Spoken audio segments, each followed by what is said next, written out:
세계 핵기술계의 지각 변동이 일어났습니다.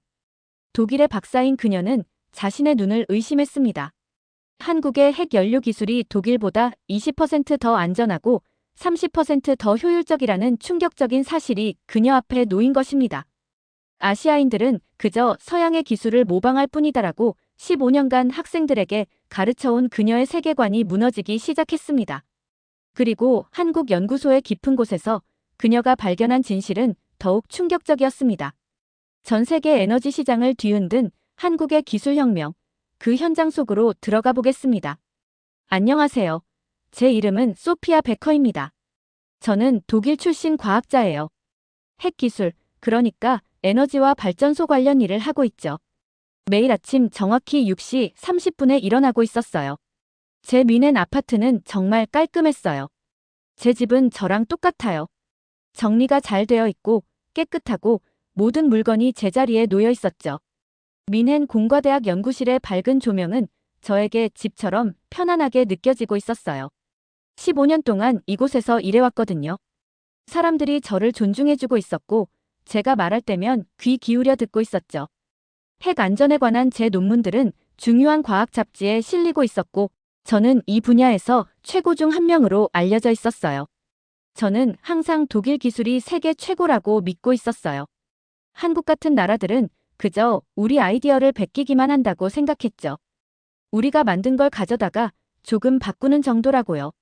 그게 제가 모든 사람들에게 말하던 거였어요. 제 마음속 깊이 믿고 있던 거였죠.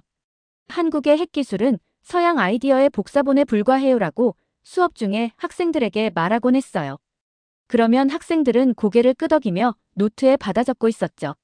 제 하루는 항상 같은 패턴으로 흘러가고 있었어요. 아침에는 데이터를 살펴보고 오후에는 컴퓨터로 테스트를 진행하고 저녁에는 새로운 연구 자료를 읽고 있었어요.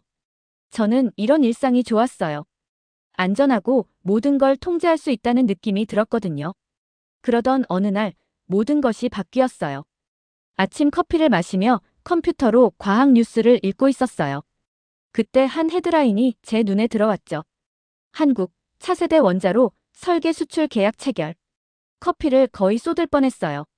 기사를 클릭하는 제 손이 굳어 있었어요. 읽어 내려가는 동안 제 심장이 빠르게 뛰기 시작했죠.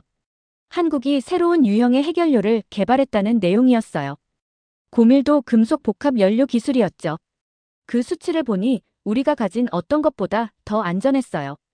우리 것보다 더 효율적이었고 제가 지금까지 연구한 어떤 것보다 더 뛰어났어요. 이게 맞을 리가 없어라고 텅 빈 사무실에 혼잣말을 했어요. 기사를 몇 번이고 다시 읽었죠. 화면을 확대해서 세부 내용을 확인하고 있었어요. 하지만 숫자들은 변하지 않았어요. 이 기사에 따르면 한국 과학자들이 불가능하다고 생각했던 문제들을 해결했다는 거였어요. 뭔가 이상한 느낌이 뱃속에서 느껴지고 있었어요. 의심이었죠. 수년 만에 처음으로 제가 옳은지 확신이 서지 않고 있었어요. 그때 사무실 전화가 울렸어요. 우리 연구센터장인 한스 밀러 교수님이었죠. 소피아, 흥미로운 소식이 있어요. 그가 말했어요. 한국원자력연구원에서 당신을 초대했어요. 그들의 새 기술을 보고 전문가 의견을 달라는 거예요.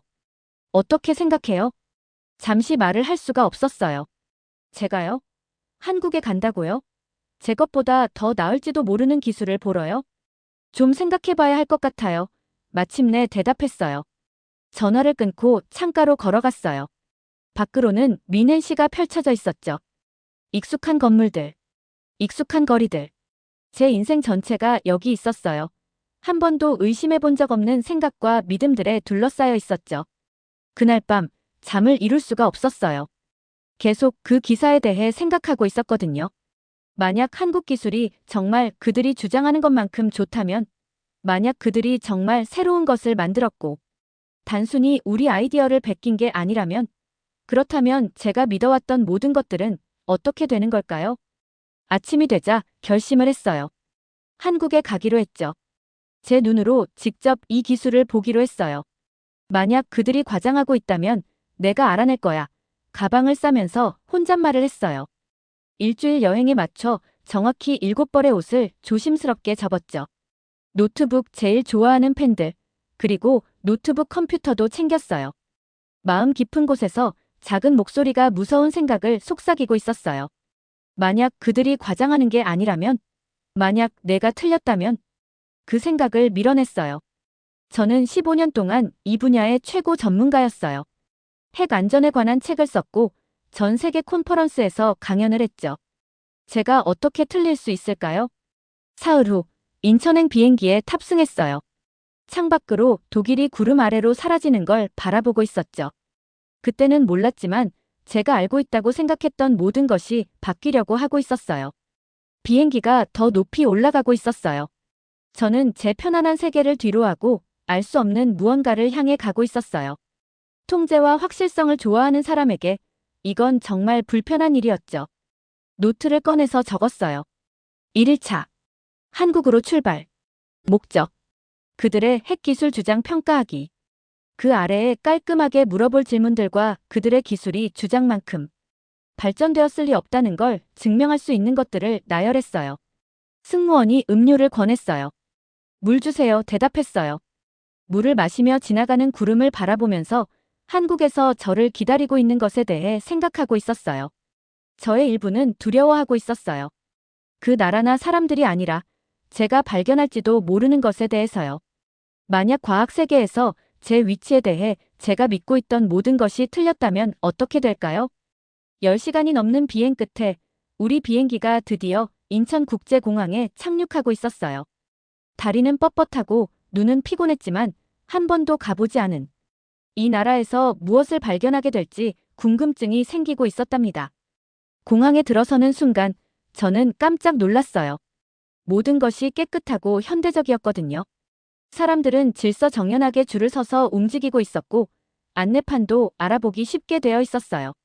출입국 심사대에서는 오래 기다릴 필요도 없었습니다. 여권을 확인하고 사진을 자동으로 찍는 기계들이 있었거든요.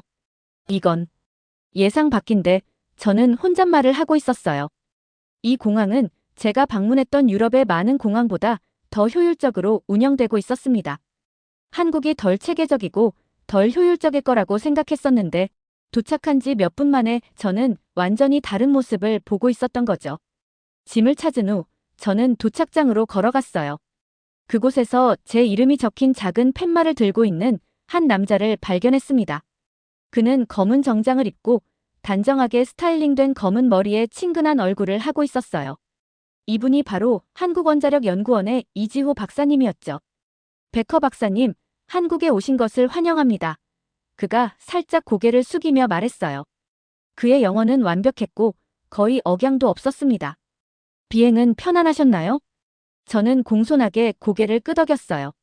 마중 나와주셔서 감사합니다. 우리는 주차장으로 걸어가고 있었어요. 이 박사님의 차는 깨끗한 검은색 세단이었고 가죽 시트가 있었죠. 공항을 떠나면서 이 박사님의 첫 번째 제안이 저를 놀라게 했어요. 대전에 있는 연구센터로 가기 전에 국립중앙박물관을 방문하는 게 좋을 것 같아요. 그가 말했습니다. 우리의 과학을 이해하려면 먼저 우리의 역사와 문화를 이해해야 합니다. 저는 거의 반대할 뻔했어요. 박물관을 구경하려고 지구 반대편까지 날아온 것이 아니었으니까요. 저는 원자력 기술을 보러 왔었거든요. 하지만 그의 차분한 자신감에 뭔가 궁금증이 생기고 있었습니다. 알겠습니다. 저는 동의했어요. 박물관에 가보죠. 박물관은 크고 아름다웠어요. 안에서 이 박사님은 백제, 신라, 고려라는 고대, 한국 왕국의 금속 공예품을 보여주는 전시물로 저를 안내하고 있었습니다. 저는 단순하고 오래된 물건들을 볼 거라 예상했는데 대신 온도 조절과 재료 과학에 대한 고급 이해를 보여주는 믿을 수 없을 정도로 상세한 금속 세공품들을 보고 있었어요. 이 금속 장인들은 1000년도 더 전에 가열과 냉각을 놀라운 정밀도로 조절할 수 있었습니다. 이 박사님이 설명하고 있었어요. 우리는 조선 왕조에 관한 다른 섹션으로 이동했어요. 거기서 저는 해시계와 물시계 같은 과학 기구들을 보고 있었습니다. 세종대왕은 궁전이나 전쟁을 위해서가 아니라 농부들이 농작물을 심을 시기를 알 수 있도록 이런 도구들을 만드셨습니다. 그가 말했어요. 국민을 위한 과학이 항상 우리의 철학이었죠. 저는 조용히 서서 이 고대 도구들을 바라보고 있었어요. 그것들은 전혀 원시적이지 않았습니다. 실용적인 목적을 위해 정밀하게 만들어진 것들이었죠. 이건 제가 아시아 과학 역사에 관한 교과서에서 배운 것과는 달랐어요. 제가 예상했던 것과는 다르네요. 저는 솔직히 말했습니다. 이 박사님은 부드럽게 미소 지었어요. 많은 사람들이 한국의 과학적 전통에 대해 오해하고 있습니다. 비빔밥이라는 채소와 달걀이 들어간 다채로운 요리를 맛본 식당에서 점심을 먹은 후 우리는 대전시로 향했어요. 이곳은 제가 한국의 원자력 기술을 볼 한국원자력연구원이 있는 곳이었습니다. 연구센터는 외관부터 인상적이었어요. 깨끗하고 현대적인 건물들이 있었죠. 하지만 진짜 놀라움은 우리가 들어갔을 때 시작됐어요. 보안 시스템은 독일에 있는 제 연구소보다 훨씬 더 엄격했거든요. 3개의 별도 검문소를 통과해야 했고 제 지문과 눈이 제가 본 적 없는 기계로 스캔되고 있었습니다. 보안이 매우 발전되어 있네요. 저는 놀라움을 감추려고 노력하며 말했어요. 안전이 우리의 최우선 과제입니다. 이 박사님은 간단히 대답했습니다. 우리는 3층에 있는 큰 회의실로 갔어요. 거기서 큰 화면에 한국의 새로운 원자력 연료 기술에 대한 자세한 정보가 나타나고 있었습니다. 숫자들은 그들의 안전 수준이 표준 연료보다 20% 높다는 것을 보여주고 있었어요. 에너지 효율성은 30% 더 좋았죠. 이건 정말 믿을 수 없는 개선이었습니다. 어떻게 이런 게 가능한가요? 저는 화면을 응시하며 물었어요. 15년간의 연구 생활에서 저는 이런 개선을 본 적이 없었거든요. 이 박사님은 나노구조 제어 기술이라는 것을 보여주는 도표를 가리키고 있었습니다. 금속 원자를 배열하는 새로운 방법을 찾았습니다. 그가 설명했어요. 이렇게 하면 연료가 더 안전하고 동시에 더 효율적이 됩니다. 그날 오후 늦게 우리는 특별한 보호복을 입고 시험 시설을 방문했어요. 두꺼운 유리창을 통해 저는 그들의 기계가 극한 조건에서 원자력 연료를 테스트하는 것을 지켜보고 있었습니다. 안전 모니터는 독일이나 미국에서 본 것보다 더 나은 결과를 보여주고 있었어요. 흰색 보호복을 입고 서 있으면서 저는 내 안에서 뭔가 바뀌는 것을 느꼈어요. 증거가 바로 내 눈앞에 있었으니까요. 이 기술은 서양의 아이디어를 단순히 복사한 게 아니었습니다. 새롭고 독창적이며 어떤 면에서는 우리 것보다 더 나은 기술이었어요. 이 수준이라면 독일이나 미국도 경쟁하기 어려울 것 같네요. 저는 조용히 인정했습니다. 그날 저녁, 이 박사님은 저를 대전의 유명한 빵집으로 데려갔어요. 신선한 빵에는 제가 전에 맛본 적 없는 독특한 맛이 있었죠. 한 바게트는 특별한 생선알 맛이 입안에 풍부한 맛을 채워주고 있었습니다. 이 빵집은 전통적인 한국 맛과 유럽 제빵 기술을 결합합니다. 이 박사님이 설명했어요. 이것도 서로 다른 전통이 만나 서로 배울 때 혁신이 일어나는 또 하나의 예입니다. 빵을 먹으면서 저는 한국에 대한 제 생각이 여기서 보내는 시간마다 어떻게 바뀌고 있는지 생각하고 있었어요. 체계적인 공항, 고대 과학 전통, 첨단 원자력 기술이 모든 것이 제가 오기 전에 믿었던 것과는 맞지 않았습니다. 그날 밤 호텔방에서 저는 창밖으로 대전시의 불빛을 바라보고 있었어요. 예전의 확신은 사라지고 있었고 그 자리에는 새로운 감정이 생기고 있었습니다. 저는 노트북을 열고 글을 쓰기 시작했어요. 하지만 제가 쓰려고 계획했던 비판적인 메모 대신 저는 새로운 질문들을 던지고 있었습니다. 한국 기술에 대한 질문뿐만 아니라 제 자신의 가정과 믿음에 대한 질문들이었죠. 다음 날 아침, 호텔방에서 일찍 눈을 뜨고 있었어요. 오늘은 정말 중요한 날이었죠. 한국연구센터의 선임 과학자인 박승민 박사님을 만날 예정이었거든요. 이 박승민 박사님이 한국의 새로운 핵기술에 대해 모든 걸 설명해 줄 거라고 말해 주셨어요. 저는 남색 정장을 조심스럽게 입고 거울에 비친 제 모습을 확인하고 있었어요. 금발 머리는 깔끔하게 빗어져 있었지만 제 눈에는 걱정이 비치고 있었죠. 오늘 무엇을 배우게 될까요? 제가 믿어온 모든 것이 바뀌게 될까요? 아침 식사 후 이 박사님이 저를 데리러 왔어요. 아침 햇살 속에서 연구센터는 어제와 다르게 보이고 있었어요. 더 크고 더 인상적으로 느껴지고 있었죠. 다시 보안 게이트를 지나가면서 제 심장이 더 빠르게 뛰고 있었어요. 박승민 박사님은 우리 분야에서 매우 존경받고 계세요. 엘리베이터를 타고 올라가면서 이 박사님이 말하고 있었어요. 그분은 이 기술을 20년 동안 연구해 오셨거든요. 회의실은 긴 테이블과 편안한 의자가 있는 큰 방이었어요. 테이블 맨 앞에 회색 머리에 안경을 쓴 나이 지긋한 남자분이 서 계셨죠. 바로 박승민 박사님이었어요. 그분은 친절한 눈빛이었지만 진지한 표정을 짓고 계셨어요. 제가 들어갔을 때 고개를 끄덕이셨죠. 베커 박사님, 환영합니다. 그가 제 손을 꽉 잡으며 말씀하셨어요. 앉으세요. 논의할 게 많습니다. 박 박사님이 발표를 시작하셨어요. 큰 화면에 한국 핵 연구의 타임라인을 보여주고 계셨죠. 1959년 처음으로 다른 나라들로부터 핵 에너지에 대해 배우기 시작했을 때부터 시작했어요. 하지만 저를 놀라게 한 건 그들이 얼마나 빨리 자신만의 아이디어를 발전시켰는지였어요. 1980년대쯤에는 우리 자체 시스템을 설계하고 있었죠. 박 박사님이 설명하고 계셨어요. 그리고 지난 10년 동안 우리는 완전히 새로운 것을 만들어냈습니다. 그는 한국이 요르단과 아랍에미리트에 지은 연구용 원자로 사진들을 보여주고 있었어요. 이 나라들은 미국이나 러시아, 프랑스로부터 기술을 살 수도 있었던 나라들이었죠. 하지만 그들은 한국을 선택했어요. 우리 원자로는 더 안전하고 효율적입니다. 박 박사님이 간단히 말씀하셨어요. 그 다음이 제게 가장 어려운 부분이었어요.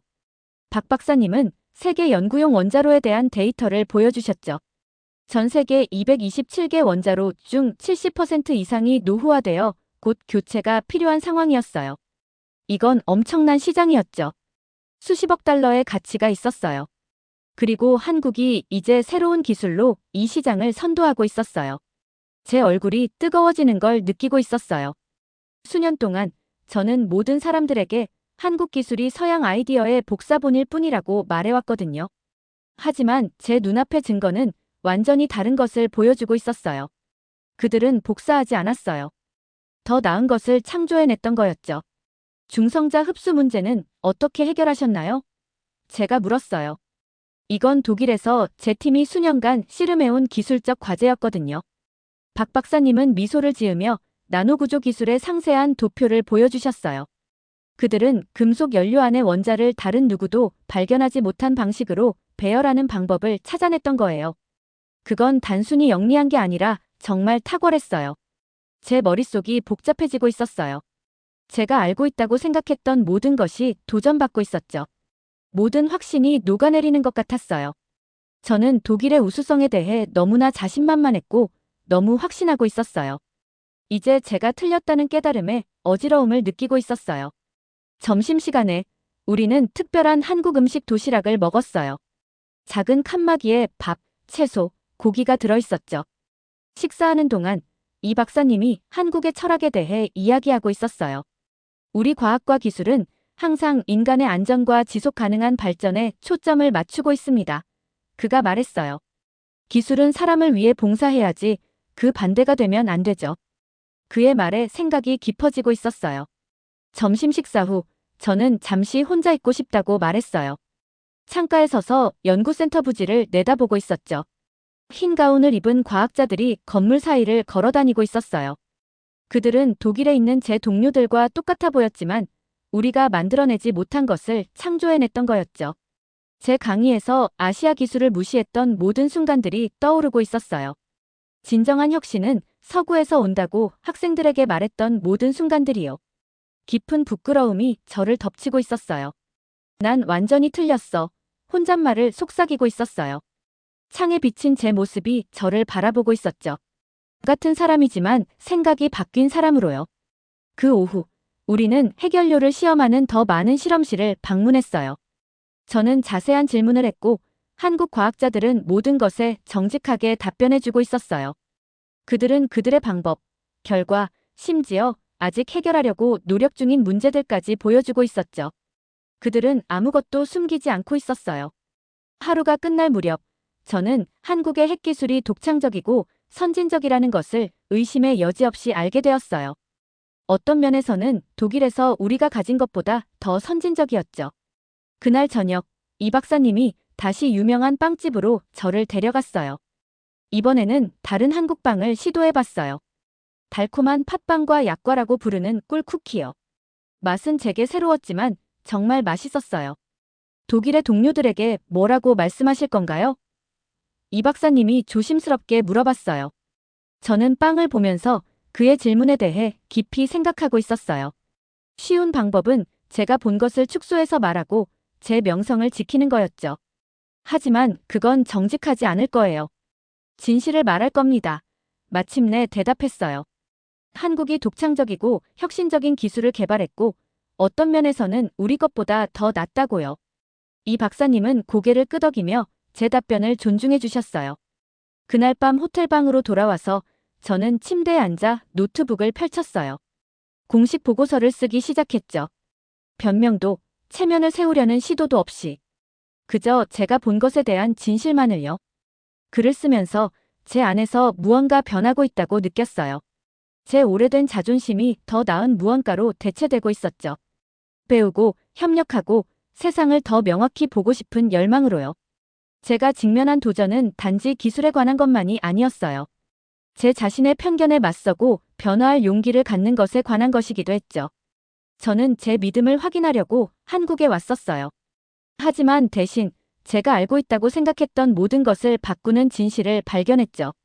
그리고 이상하게도 패배감을 느끼는 대신 저는 해방감을 느끼고 있었어요. 인천공항으로 가는 차 안은 조용했어요. 저는 창밖으로 지나가는 한국의 시골과 도시들을 바라보고 있었죠. 딱 일주일 전, 저는 의심과 자만심으로 가득 차서 이 나라에 도착했었어요. 이제는 완전히 다른 마음과 생각을 가지고 떠나고 있었어요. 한국에서 무엇이 가장 그리울 것 같으세요? 공항에 가까워지면서 이 박사님이 물어보셨어요. 잠시 생각에 잠겼어요. 모든 것이 새롭게 느껴졌던 그 놀라움이요. 솔직하게 대답했어요. 제가 알고 있다고 생각했던 모든 것이 도전받았던 그 경험이요. 독일로 돌아가는 긴 비행 동안 저는 보고서 작성을 마무리하고 있었어요. 모든 단어가 솔직했어요. 제가 본 선진 기술에 대해 적었고 한국이 다른 나라에서 복사한 것이 아니라 독창적인 아이디어를 창조했다는 것에 대해서도 적었죠. 안전과 사람들을 돕는 데 초점을 맞춘 것에 대해서도 썼어요. 결론을 타이핑할 때 제 손가락이 살짝 떨리고 있었어요. 여러 중요한 분야에서 한국의 핵기술은 이제 세계를 선도하고 있습니다. 비행기가 뮌헨에 착륙했을 때 모든 것이 제가 떠났을 때와 똑같아 보였어요. 같은 건물들, 같은 거리들. 하지만 저는 달라져 있었죠. 밀러 교수님이 공항에서 저를 기다리고 계셨어요. 그의 눈은 질문으로 가득 차 있었죠. 어땠어요? 그의 차로 걸어가면서 그가 물었어요. 뭘 발견했나요? 그들의 기술은 진짜예요. 저는 간단히 말했어요. 복사한 게 아니라요. 독창적이고 어떤 면에서는 우리 것보다 더 낫습니다. 그의 눈썹이 놀라움으로 치켜 올라갔어요. 그는 제게서 이런 대답을 기대하지 않았던 거죠. 다음 주 저는 대학학과 회의에서 제 발견을 발표했어요. 수년간 제가 한국 기술을 무시하는 것을 들어왔던 많은 동료들 앞에 서 있었죠. 제가 배운 것을 공유하자 그들의 얼굴에는 불신의 표정이 나타나고 있었어요. 하지만 당신은 항상 아시아 국가들이 서양 아이디어만 복사한다고 말해왔잖아요. 한 교수가 혼란스러운 표정으로 말했어요. 제가 틀렸어요. 분명하게 대답했어요. 그리고 좋은 과학자는 증거가 바뀌면 자신의 생각도 바꿉니다. 천천히 방은 질문들로 가득 차기 시작했어요. 제가 옳은지에 대한 질문이 아니라 한국 기술의 세부 사항에 관한 질문들이었죠. 회의가 끝날 무렵 우리는 한국팀과 공동 연구 프로젝트를 계획하고 있었어요. 그날 저녁 저는 아파트로 돌아와 주변을 둘러보았어요. 모든 것이 여전히 깔끔하고 정리되어 있었죠. 제가 떠났을 때처럼요. 하지만 뭔가 다르게 느껴지고 있었어요. 여행 가방을 열고 이 박사님이 주신 한국 책갈피를 꺼냈어요. 그걸 제 독일 과학책들 사이에 있는 책꽂이에 놓았어요. 그 후 몇 주 동안 저는 한국 기술에 대한 제 견해뿐만 아니라 더 많은 것을 바꿨어요. 한국어를 배우기 시작했고 아시아 과학 역사의 예시들을 포함하도록 제 교육 자료를 재구성했어요.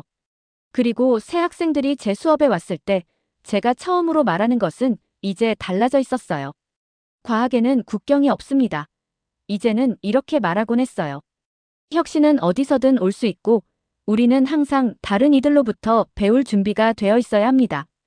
6개월 후 박 박사님과 이 박사님이 과학 컨퍼런스 참석차 뮌헨을 방문하셨어요.